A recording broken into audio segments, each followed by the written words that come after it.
There is considerable significance. One of my jobs, I suspect, as the National Soil Advocate, is to try to bring together all the agencies, particularly the scientific agencies, to see whether we can't get some integrated national policy that brings all these things together, because agriculture is not about the Department of Agriculture per se, or the Department of Environment. It's about health, education, national security, indigenous, regional development. It virtually involves, and mining, it virtually involves every department of state. But what I think we're getting is more or less stovepipe investigations and answers to particular problems, and of course competition in terms of who wins the battle in cabinets and so on. So one of my jobs, I guess, as the soil advocate, and I'm doing that right now, is to bring all the interested bodies, including the scientists, together to say, well, what is the first thing we've got to look at? And to me, first of all, it is the soil map of Australia, and CSI are about to produce it. Then we've got to look at, right, can you tell us what about the fertility of these soils? And we can't, because we don't know, so science has got to deal with that. Then we've got to look at the other components of it, the water, the mining, the impact, and all those subsets that make for a healthy, productive landscape in an agricultural sense, but also take cognizance of the requirement for mining for obvious economic and employment reasons. So my answer to your question is yes, we are going to bring all this together, I hope, into some consolidated view that will end up, I hope, being national policy, agreed with the states, also agreed with the opposition because they support the appointment of a soil advocate. I don't underestimate the difficulty of the task that has been given, but I do believe that we can do it a lot better to take cognizance of the issue that you just brought up. Thanks. Yep, Tony, we'll keep them, we're running out of time, we'll keep them short and sharp. Just a tiny one on that one. I think that we need to be very cognizant of the precautionary principle with so many of the things we do. If there's high risk, there's a high risk in it, let's not rush into it until the proper work's done. And this is the case of mining, it's in the case of genetic engineering, a number of those sorts of issues. Look at those first.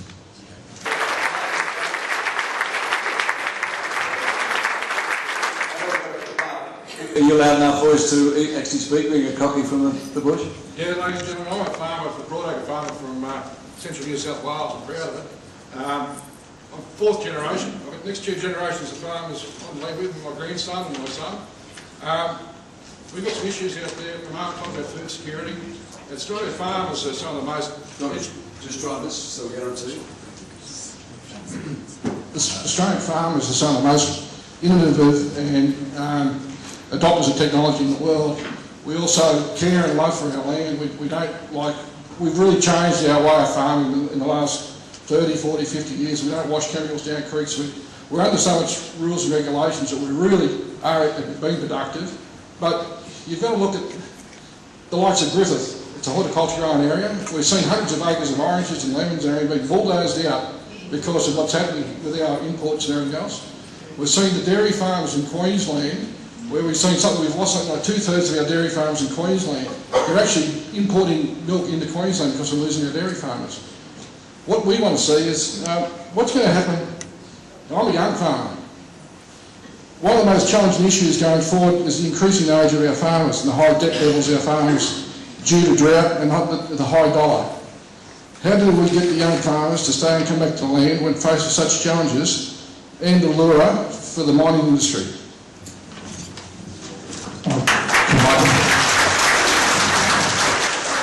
I'll try and answer your question in another way.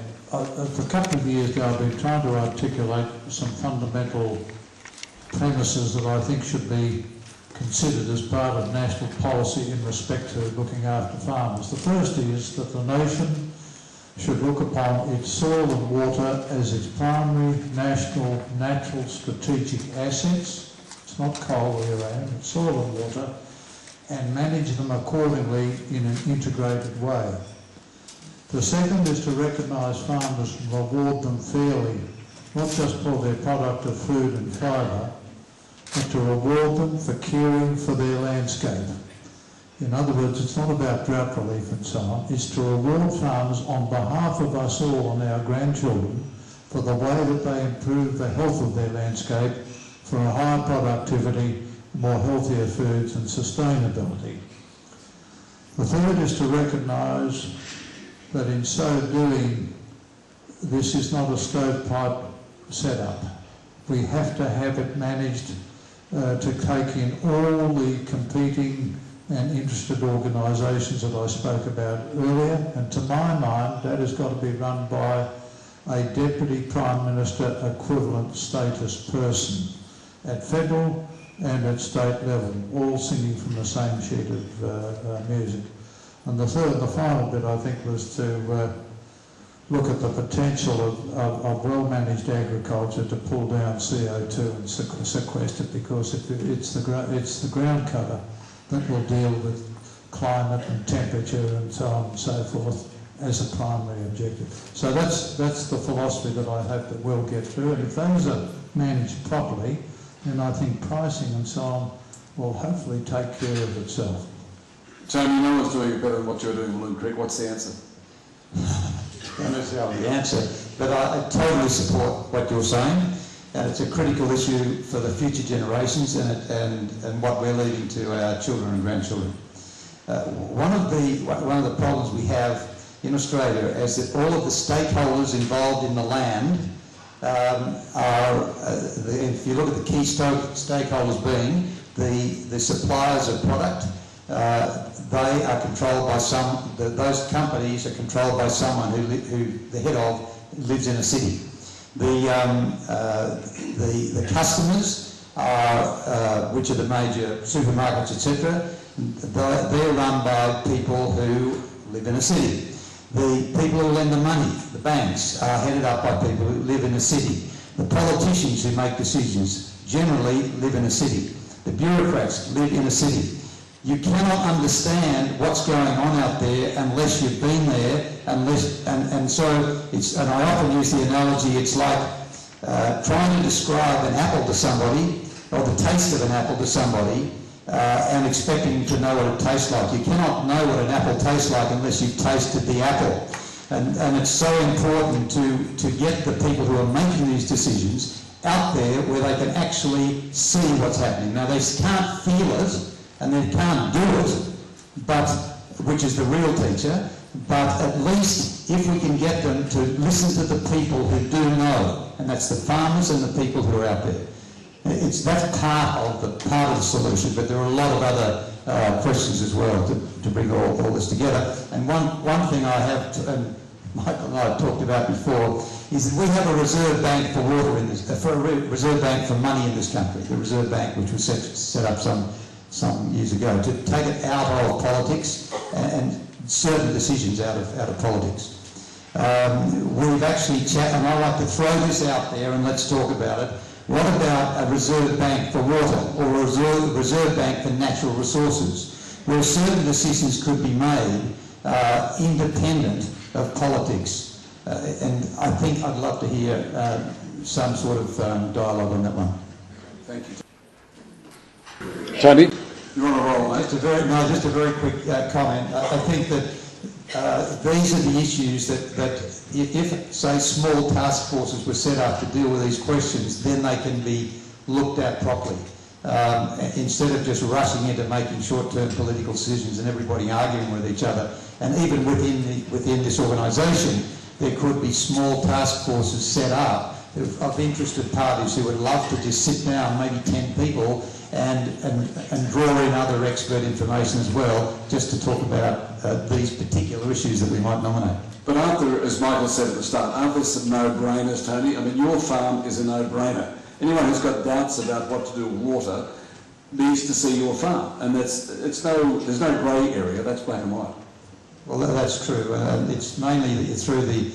I don't want to get into a long answer here because there are other people who want to talk, and we can talk about it later. But we have been able to rehydrate our soils by changing the whole profile of the river system.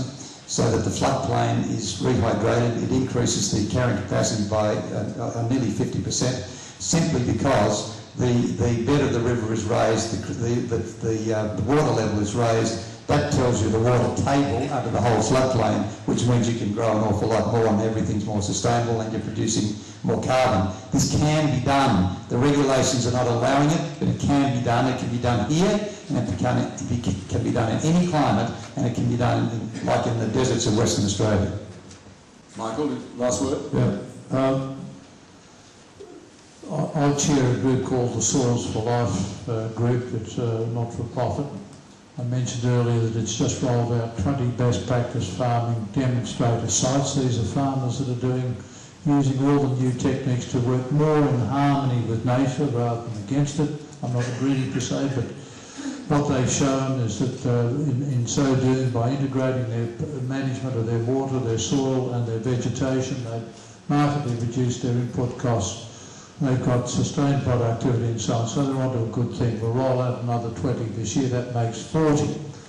The board that runs this particular group, which is part of a process where we hope to roll it out right across the country in what I term fixing the paddock, has various people on it. It's got the head of Citibank. The reason why we have the head of Citibank is that we want to get to the regional bank managers, Rabo and get the regional bank managers to look at a different way of assessing farming properties for bank loans. In other words, rather than assessing it straight from outputs, they assess it from how the farmer is looking after his landscape in a long-term productivity sense.